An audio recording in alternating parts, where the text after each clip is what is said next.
आज जी बैठक माननीय मुख्यमंत्री महोदय साहेबांनी बोलवली आणि येणारा 8 तारखेचा जो उद्घाटनाचा विषय आहे आणि त्याच्या अगोदर सगळ्या स्थानिक भूमिपुत्रांची, सगळ्या आमच्या संघटना असतील, सर्वपक्षीय नेते असतील, सगळ्यांची एकमुखाने मागणी होती की ह्या विमानतळाला राष्ट्रीय नेते दिबा पाटील साहेब यांचं नाव देण्यात यावं.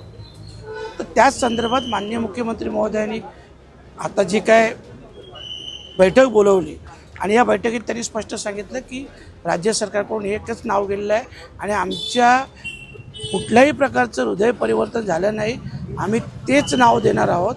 इव्हन त्यांनी त्याच्यापुढे जाऊन सांगितलं की 3 दिवसापूर्वी माननीय पंतप्रधान नरेंद्रजी मोदी साहेब यांच्यासोबत देखील मिटिंग झाली, 4 विषयावर मिटिंग झाली आणि त्या 4 विषयामध्ये हा विषय देखील होता आणि पंतप्रधान महोदयांनी देखील या विषयासाठी स्पष्ट सांगितलं की राज्य सरकारचा जो निर्णय असेल तो निर्णय अंतिम असेल आणि त्याच्यासाठी फक्त वेळ याच्यासाठी का याबाबतचा नियम किंवा नियमावली म्हणा ते जे बनणार आहेत.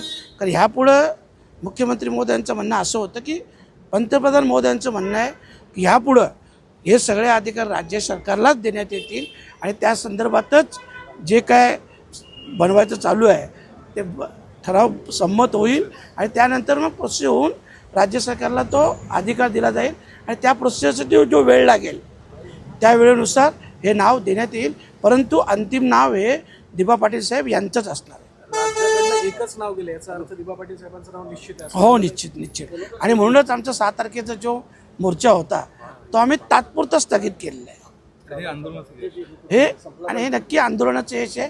तर हे सगळ्या मी तर सगळ्यांनाच श्रेय देईन की ज्या संघटनांनी किंवा अगोदर ज्यांनी एवढे वर्ष याच्यात सहभाग घेतला, आंदोलन केलं, त्या सगळ्यांचं यश आहे आणि त्या सगळ्यांचं आभारी मानतो आणि अभिनंदनही करतो.